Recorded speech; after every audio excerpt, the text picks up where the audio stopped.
on a une petite ambiance et moi j'aime beaucoup parce que c'est vrai que ça reste très très subtil et là voilà, on a un petit décalage de contour ici, un petit peu plus dramatique hein, quand même, un peu plus prononcé quand même. Là on sent vraiment l'ambiance, on sent vraiment les mouvements. Motion Genie, prépare-toi à maîtriser la suite Adobe pour être encore plus créatif. Hello, je suis content de vous retrouver dans ce cours où on va faire un peu une animation de glitch. On va créer une ambiance voilà, assez musicale, assez glitch, assez mouvementée. Hein. Il y aura pas mal d'effets à l'intérieur.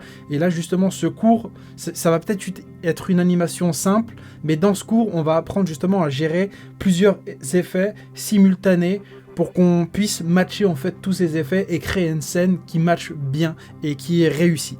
Donc pour faire ça, on va créer tout de suite une petite composition 1920 par 1080, 30 images par seconde, ça va très bien, je ne vais pas la renommer pour cette fois. Et on va ici mettre Titi Action sécurisée, j'aime bien justement pour donner un cadre. Une fois qu'on a fait ça, on va pouvoir ici créer tout de suite un effet gris.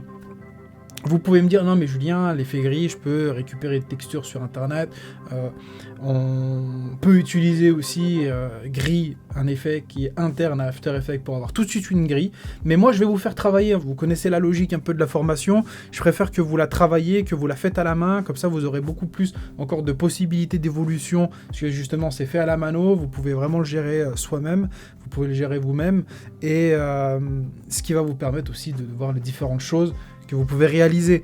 Mais pour moi, c'est important que vous appreniez à faire les choses dures au début et après vous choisirez quel chemin vous voulez emprunter entre la simplicité ou continuer sur ce chemin-là. Mais pour moi, il est important en tant que formateur de vous mettre directement sur toutes les possibilités, surtout les plus durs en premier.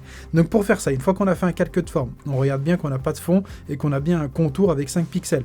On fait un petit trait comme ça à l'horizontale là. Parce qu'on va partir sur la droite, donc j'ai mis mon stroke ici, mon trait, mon calque de forme sur la gauche ici, et au niveau de la forme, quand je déplie tout ça, je vais pouvoir aller chercher ici, ajouter, et bien sûr l'effet répétition. L'effet répétition, on l'a quand même utilisé pas mal hein, depuis le début de la formation, et là on va pouvoir l'appeler directement horizontal. Une fois qu'on a rajouté ça, on va pouvoir directement jouer ici sur les répétitions horizontales, donc copie, ce qui nous intéresse c'est transformer répétition horizontale. Attention, pas transformer forme 1, ça on oublie. Nous, c'est bien dans l'onglet répétition horizontale et on va dans transformer répétition horizontale. Il n'y a que ça qui nous intéresse. Donc là, on va chercher les copies. Les copies, on va regarder un peu jusqu'à où ça se termine, donc à peu près ici à 21. Moi, ça me va. Et au niveau de l'espacement, on regarde un peu là, ce qui nous plaît. Mais ça m'avait l'air d'être pas mal. Déjà, comme ça m'a l'air d'être pas mal en 21. Et on laisse ici 100. Donc bien sûr, hein, comme on l'a vu encore depuis le début de la formation, ici, on est sur la partie horizontale et ici sur la partie verticale. Ça n'a pas de sens ici de venir travailler sur ça. Il y a peut-être quelque chose à aller récupérer si vous avez une ambiance à donner. Mais là, pour le coup, à l'horizontale, ça ne nous sert pas. Donc pour ça, on peut même donner ici une petite opacité, soit de départ ou une petite opacité ici de fin. Ça donne encore une petite ambiance et ça nous laisse encore des possibilités créatives assez vraiment intéressantes. Une fois qu'on a fait ça, on est OK pour la partie horizontale. On va pouvoir s'attaquer maintenant en cliquant ici et en faisant exactement la même chose que tout à l'heure, en appuyant une fois sur le clic gauche, Shift pour avoir un trait totalement droit. Ça nous crée ici une forme numéro 2 et moi, c'est exactement ce que je recherche. On va faire comme tout à l'heure, on va aller récupérer l'effet répétition qu'on va pouvoir ici renommer bien sûr, qu'on va appeler vertical ici maintenant. Donc ça va être vertical. Et on va pouvoir ici chercher transformation verticale. Donc tout à l'heure, on avait dit qu'on était sur les coups de 22, 23 comme ça. Et là, cette fois-ci, on est à 0. On va changer parce que là, maintenant, on a la verticalité. On va pouvoir ici chercher. Là, on était à combien? On était à 100 tout à l'heure. Il me semble qu'on était à 100 tourons. Donc 100 tourons, ça nous donne quoi? Ça va nous donner à peu près ça. Ça nous fait des carrés plutôt comme ça. Donc on va dire que pour l'exemple, ça va. Donc là, au niveau de ça, on est quand même plutôt pas mal. On a créé notre effet gris à la mano. On va pouvoir jouer légèrement ici sur l'opacité, voir un peu ce qui pourrait nous intéresser en termes de... Je vais peut-être enlever Titi Action sécurisée maintenant pour avoir quelque chose qui soit pas trop biaisé par le résultat. Donc là, on a quelque chose, ouais, à 20, je préfère les chiffres ronds. Et là, on a quelque chose qui est plutôt pas mal. Voilà, on a une ambiance qui se crée.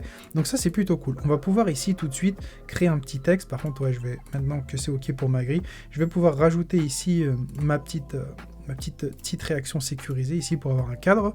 Je vais pouvoir mettre mon texte que je vais appeler Motion. Motion, bien sûr, ici, j'ai du stroke. Comment j'ai fait? Donc double-clic, et ici, vous voyez que c'est barré. Donc je viens récupérer ici une couleur, si je veux, et là, maintenant, j'ai un fond. Je veux enlever ce fond, et ici, vous voyez qu'on n'a aucune couleur de fond. J'ai juste à cliquer dessus, ça m'enlève justement la couleur de fond. Et ici, on a du stroke. Le stroke, on peut bien sûr changer sa couleur, le mettre dans différents types, et moi, je le veux en blanc. Et voilà comment on crée du stroke directement. Une fois que j'ai ça, je mets mon point d'ancrage au milieu, je viens aligner tout ça, et je vais peut-être augmenter mon texte ou pas. On va regarder juste comme ça pour pouvoir l'agrandir légèrement sans toucher à l'échelle directement ici. Quand on regarde, mon échelle est toujours à 100. Je peux directement le modifier ici sans toucher l'échelle ici. Je préfère. Une fois que j'ai ça de sélectionné, je suis plutôt pas mal là dans ma composition. Je vais pouvoir reprendre mon outil de sélection maintenant. Et on va pouvoir mettre quelques effets sur mon texte ici. Donc ce que je vais mettre, déjà, on va commencer par l'effet écho. Qu'est-ce que l'effet écho? Bah, vous allez voir ça tout de suite. Quand je vais le mettre ici, par exemple, à 1,100, et qu'ici, on va pouvoir jouer légèrement peut-être sur l'atténuation à 0,90. Et là, vous allez voir, pour le moment, il n'y a rien qui se passe. Vous allez voir, ça va être au niveau de l'animation après qu'il va y avoir quelque chose qui va se passer. En fait, c'est comme si on allait rajouter un flou de mouvement. En fait, le texte va se dupliquer à l'infini en suivant le nombre qu'on a envie. Et ça va nous permettre justement d'avoir pas mal de répétitions. Dans un environnement 3D comme là, ce qu'on va réaliser tout de suite, vous allez voir, ça va donner vraiment beaucoup de charme et on aura un cachet à la fin qui sera vraiment très joli. Donc une fois qu'on a fait ça, ce que j'ai envie de rajouter comme effet, on va rajouter du Deep Glow. Franchement, si vous l'avez pas, je vous demande vraiment, là en plus c'était le Black Friday, vraiment de vous rapprocher sur cet effet-là. Je pense qu'il doit être encore en réduction sur AEscript. Mais vraiment, rapprochez-vous de Deep Glow si vous voulez voir quelque chose d'hyper professionnel. Il n'y a pas mieux en termes de glow, vraiment, je vous conseille, mais à 1000%. S'il y a un premier effet à acheter, ce serait Deep Glow.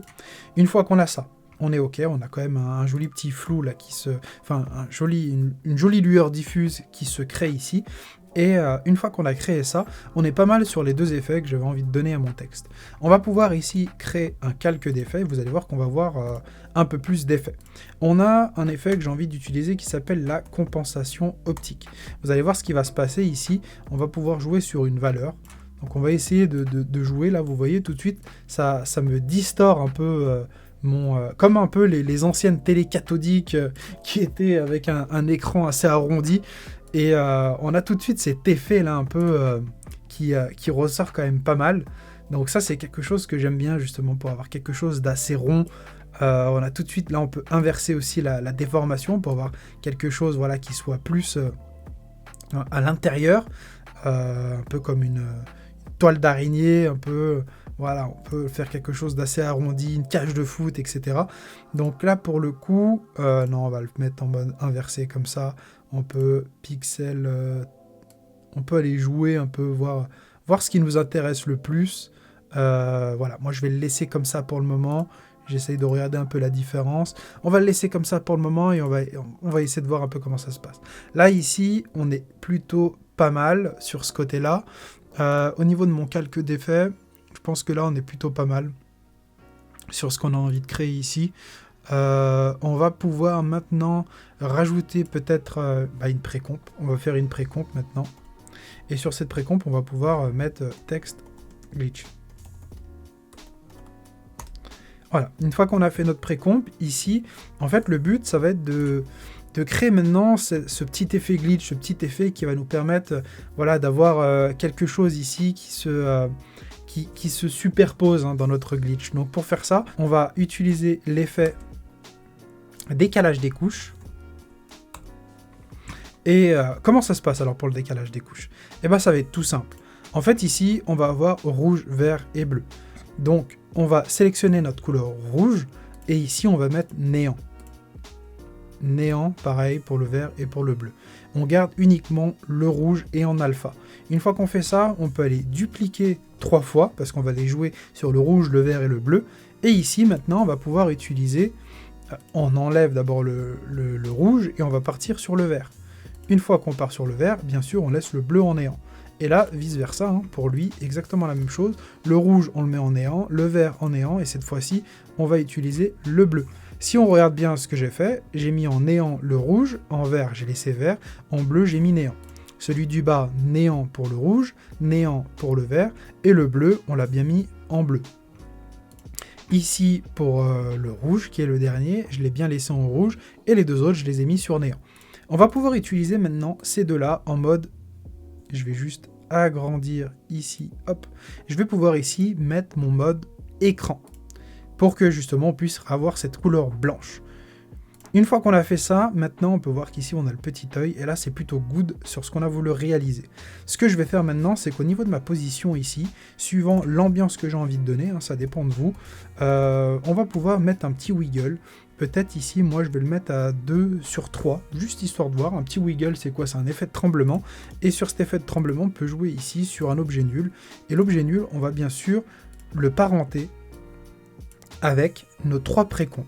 Une fois qu'on a fait ça, on va pouvoir ici jouer aussi sur un petit wiggle. Et ici, on va le mettre plutôt sur 5 et 10.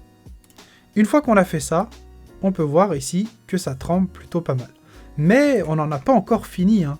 Bien sûr, avec, vous voyez, ça donne juste une petite ambiance là-bas qui est vraiment sympathique, déjà on peut le voir. Mais rappelez-vous, on n'a pas encore joué sur notre texte. On ne voit pas où est l'effet écho, je ne sais pas si vous l'avez oublié depuis le début, mais là on ne voit pas où est l'effet écho. Et bien c'est là où on va rentrer dans notre précomp, et notre motion ici, on va le mettre en 3D. Une fois qu'on fait ça, on va pouvoir jouer maintenant sur la position, et on va jouer sur l'axe Z. Donc ici, je le veux bien à cet endroit ici, ça me va bien, il n'y a pas de souci, mais à 4 secondes, je veux pouvoir zoomer, voilà, zoomer dans mon texte, comme ça. Une fois qu'il disparaît, c'est OK. Et maintenant, ce qui se passe, on peut voir que j'ai plusieurs textes. Et quand on va regarder l'animation ici, voilà, on voit ici qu'il y a plusieurs textes. On peut aller jouer un tout petit peu là sur le dézoom ici, pour aller voir un peu comment ça se passe là, et jouer sur le nombre d'échos. Peut-être voilà, jouer sur 10 pour le moment, et d'avoir quelque chose peut-être ici, où on pourrait voir soit le texte complet, suivant l'ambiance que vous avez envie de donner dans votre effet, ou juste jouer sur une lettre. Vous pouvez très bien, là si je dézoome, je pense que elle c'était la dernière, ça dépend de l'ambiance que vous avez envie de donner. Soit vous vous cadrez comme ça, avec le texte comme ça, en face, ou sinon vous pouvez très bien jouer avec une petite comp là, où il y a déjà le T, et on fait une petite transition à l'intérieur du T. Vraiment, les deux choses sont plutôt pas mal à prendre, mais là si on lance l'animation juste comme ça, on peut voir ici en fait l'effet écho qui va multiplier dans mon espace 3D cette ambiance. Donc là on est plutôt pas mal. Juste mon effet gris, peut-être je vais l'augmenter un tout petit peu, ou je pense que c'est plus mon effet que j'ai mis dans le calque d'effet qui fait cet angle de couverture comme ça. Voilà, je vais peut-être enlever ça. Je vais le mettre comme ça, plutôt on va pas trop exagérer là sur Pixel Optimo, parce que sinon ça me run un petit peu. Là pour ça je vais le laisser comme ça. Et là on peut voir ici qu'on a une petite ambiance assez sympathique. Je vais juste le lisser, pas besoin de plus. On lisse plutôt comme ça. Et là quand on va revenir dans notre composition 1, qu'est-ce qui se passe en fait? Et voilà. On a en fait cette ambiance là, où on peut voir avec nos décalages des couches, là le petit bleu et le petit rouge, juste avec nos effets wiggle ici, qui vont nous créer justement cette ambiance-là, un peu glitch, sur notre texte. Vous voyez en fait ce qui se passe, on a quelque chose vraiment là qui est pas mal. On peut même rajouter un autre effet. On peut même rajouter ici un autre effet. Vous allez voir, ça va être extraordinaire, cet effet, je l'adore aussi. Ça va nous permettre de faire vraiment une ambiance assez lugubre, hein. Assez cave, assez... Vous allez voir, on va rajouter ici, quand il y a un effet CC, ça sera toujours écrit en anglais. Donc là, ça va être CC Spotlight. Le petit Spotlight, ça va nous permettre justement de créer un petit spot, comme ça, un petit spot lumineux. On va pouvoir chercher ici le From. Donc au niveau de mon From, je vais le mettre plus ou moins haut, suivant l'ambiance que j'ai envie de donner. Vous voyez, en fait, ça fait tout de suite en fait un petit éclairage, et tout ce qui se passe à l'éclairage, eh ben, on le voit plus derrière, plus ou moins. Vous voyez, ça nous met tout de suite une ambiance là où on éclaire la scène. Et ici, on reste quand même assez sombre. Donc moi, suivant l'intensité que j'ai envie de donner, voilà, on peut légèrement ici peut-être mettre à 50, trouver un espèce de compromis pour pas justement que ça soit totalement noir, mais laisser quand même une petite fenêtre là entrouverte entre les deux pour avoir cette ambiance assez dark mais conviviale où on peut voir un peu le fond. On va le mettre quand même, on va pouvoir juger un petit peu ici de l'ambiance qu'on a envie de donner, soit très très dark ou quelque chose de plus ou moins approprié. Et là, vous allez voir en fait que ça va vraiment multiplier un peu l'ambiance qu'on va donner à l'intérieur, avec là le petit effet glitch qu'on a rajouté, vraiment très très délicat encore, c'est très très délicat ce qu'on a rajouté ici, mais quand on regarde là notre animation, avec la petite lumière comme ça, on peut voir tout de suite qu'on a une petite ambiance. On a une petite ambiance et moi j'aime beaucoup, parce que c'est vrai que ça reste très très subtil, mais quand on passe dessus, on peut voir vraiment là le petit effet glitch qui peut y avoir, très délicat sur les contours de notre texte, et ben ça nous donne tout de suite un petit cachet. Donc là, ça nous donne encore des perspectives, ça nous donne encore des idées sur les effets qu'on peut utiliser à l'intérieur d'une scène, comme ce qu'on a pu voir là depuis le début, ça soit sur le décalage des couches pour jouer un peu sur l'effet glitch. Bien sûr, on peut le dramatiser encore, hein. C'est totalement possible de le dramatiser, soit en jouant justement avec l'effet glitch, avec l'effet wiggle, etc. Ou juste de le décaler comme ça. Et là, peut-être de prendre tout ça. Et là, voilà. On a un petit décalage de contour ici. Un petit peu plus dramatique, hein, quand même. Un peu plus prononcé, quand même. On peut le voir. Ça bouge, hein. Ça bouge avec les wiggles. Bien sûr, si on est comme ça et qu'on garde cette dynamique, on peut bien sûr venir encore dramatiser les tremblements ici. Pour avoir quelque chose de beaucoup plus impactant, et on aura justement beaucoup plus de tremblements. Et là pareil, hein, vice versa, on peut très bien venir ici et peut-être mettre sur du 5 et du 6 pour avoir quelque chose encore de beaucoup plus dramatique. Et là au niveau de la petite transition, comment ça va se passer, on va le voir légèrement plus. On voit légèrement plus l'effet glitch qui se passe, même sur l'effet gris, hein, derrière. Hein. On le voit même sur l'effet gris derrière. Et là, ça nous donne tout de suite une ambiance quand même pas mal, avec le petit effet de tremblement, le fait que le texte passe. Il suffit juste qu'on lui donne maintenant une petite ambiance un peu plus rapide à notre texte et on va sentir justement les mouvements. Là, on sent vraiment l'ambiance, on sent vraiment les mouvements. Donc, au niveau de tout ça, sur tout ce qu'on a pu voir, sur notre calqué d'effets, sur le C6 Spotlight, sur la compensation optique, sur l'écho, sur le deep glow, voilà encore pas mal d'effets qu'on a rajouté à l'intérieur de notre composition pour rendre justement un simple texte beaucoup plus dynamique dans une ambiance qu'on a voulu réaliser. Donc j'espère que ça vous a encore réveillé une certaine créativité pour pouvoir jouer avec ces effets, les mettre dans vos projets, dans différentes situations, et on se retrouve maintenant dans de prochains cours pour voir d'autres effets. Donc je vous dis ciao et portez-vous bien.